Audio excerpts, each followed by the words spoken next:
Hello दोस्तों, आप लोग कैसे हैं। मैं उम्मीद करता हूँ आप बिल्कुल भी अच्छे होंगे। दोस्तों, जैसा कि आप लोग जानते हैं, मैं इस चैनल पर बहुत सारी अमेजिंग वीडियोस लेकर हाजिर होता रहता हूँ।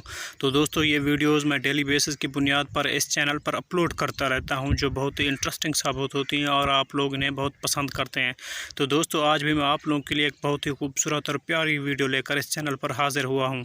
तो दोस्तों, आज की वीडियो में मैं आप लोगों को हज़रत अली का अपने बेटे को एक खूबसूरत फरमान बताऊँगा।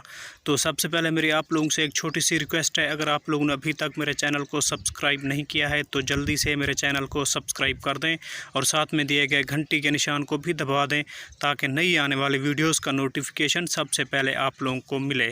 तो बिना टाइम वेस्ट किए चलते हैं आज की नई वीडियो की तरफ। हज़रत उमर ने अपने बेटे से कहा कि काले बालों में सफ़ेद बालों का आ जाना दरअसल इंसान को बुराई से रोकता है। तो दोस्तों, ये कैसी खूबसूरत बात है जो मैंने आप लोगों को इस वीडियो के अंदर बताई है। तो दोस्तों, जब इंसान के बाल सफ़ेद होने लगें तो इंसान को चाहिए कि वो बुराई से किनारा कश हो जाए। तो दोस्तों, ये कैसी खूबसूरत बात है जो मैंने आप लोगों को वीडियो के अंदर बताई है। उम्मीद करता हूँ वीडियो आप लोगों को बहुत पसंद आई होगी। इसे अपने दोस्तों के साथ शेयर करना मत भूलिएगा। मिलते हैं नेक्स्ट वीडियो में, तब तक के लिए गुड बाय।